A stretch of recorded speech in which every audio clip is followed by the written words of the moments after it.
this is Alistair Goodell from GT Driving School here. This little video is all about the cockpit drill, symbolised by 6 different initials: D, H, S, S, S and M.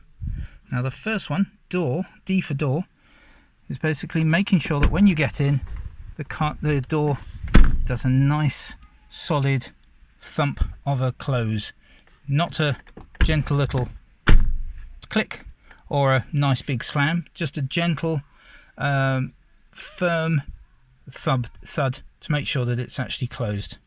The next one is your handbrake, making sure that the handbrake is actually on, making sure it's up as high as it possibly can, it's not down to the floor or anything like that, making sure that it's on so that you're not going to roll backwards or forwards.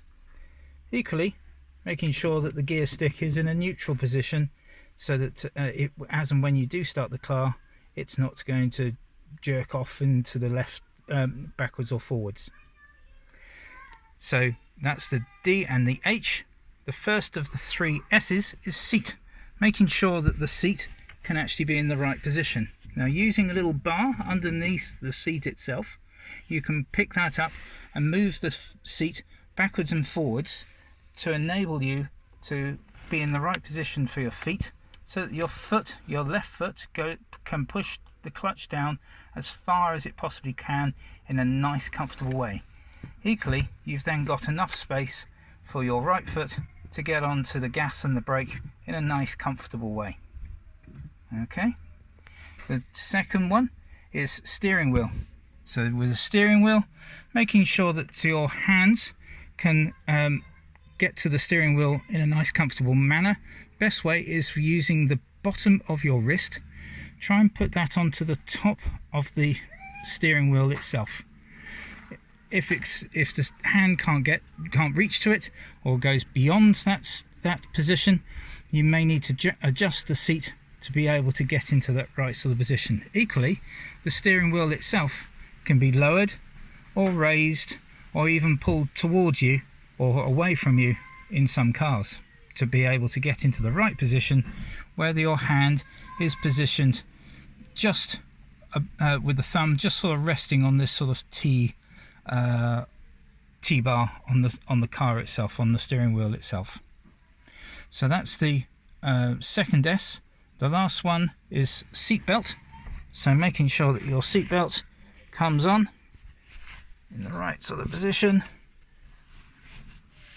Trying to bring that up into the seatbelt position, making sure that you have a nice proper click into the seatbelt holder.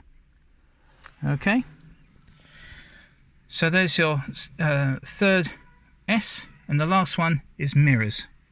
Now what you're looking for is basically making sure that you can see all of the back window in your main mirror, a sliver of the car on your right hand mirror, and a sliver of the car in your right hand mirror. What I mean by that is just part of the car, the car body on those inside edges of the mirror.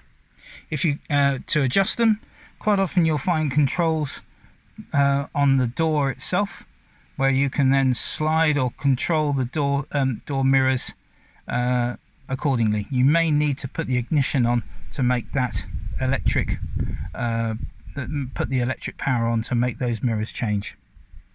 Okay, so it's door, handbrake, seat, steering wheel, seat belt, and the last one is mirrors, making sure they're in the right position. Okay, there you are. You're now in a safe and comfortable position to start the engine. Thanks very much. Bye bye.